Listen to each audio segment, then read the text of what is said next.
Hi, I am dietitian Shreya Oza and welcome back to our podcast. Today we have a very inspiring guest, Urvish, જેમણે 18 kg weight loss કર્યું છે 3 months ની અંદર. તેમનો confidence, જીવનશૈલી, workout, diet અને consistency ખરેખર કાબિલે તારીફ છે. તો મળીએ ઉર્વિશને, જેમની હેલ્થ જર્ની તમારા હેલ્થ ગોલને એક નવી હાઇટ સુધી લઈ જઈ શકે છે. So let's welcome Urvish on the show and start our healthy conversation. તો ઉર્વિશ, સૌથી પહેલા અમને એમ કહો કે તમારી જે વેટ લોસ જર્ની છે એની શરૂઆત કેવી રીતે થઈ? વેટ લોસની જર્ની, મારું વેટ પહેલા બહુ હતું. મને ત્યારે બોડીમાં પેન બી થતું, પ્રોબ્લેમ બી થતા. કપડા લેવા ગયા હોય ત્યાં બી પ્રોબ્લેમ થતો, બિગ સાઇઝ મળે નહીં બધે. તમને ક્યાં ક્યાં બોડીમાં ક્યાં ક્યાં એવું હતું કે મને બહુ પેન થાય છે? ની પેન થતું હતું, એન્કલ પેન થતું હતું? ની પેન થતું વધારે, વોકિંગ થતું નહીં.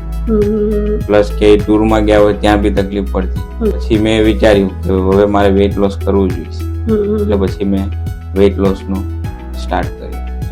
સરસ, બહુ સરસ. અને અમને હવે થોડુંક એ જણાવો કે તમે જ્યારે ડાયટ ફોલો કરતા હતા ત્યારે તમને કઈ મુશ્કેલીઓ આવી? ડાયટ ચાલુ કરી ત્યારે પેલા જ ખાવામાં પ્રોબ્લેમ પડતો.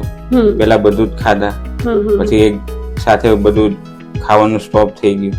ઘરમાં બધા ખાતા હોય, આપણે અલગ ખાવાનું. અત્યાર સુધી આપણે બધું ખાધેલું હોય, એટલે ડાયટ બધું ઇન ધ સેન્સ શું? Junk food. હા, એટલે ઘરમાં બધા જંક ફૂડ ખાતા હોય અને હવે તમારે એમાંથી કંઈક ચેન્જ કરવાનું છે. આપણે અલગ ડાયટ ફૂડ લેવાનું.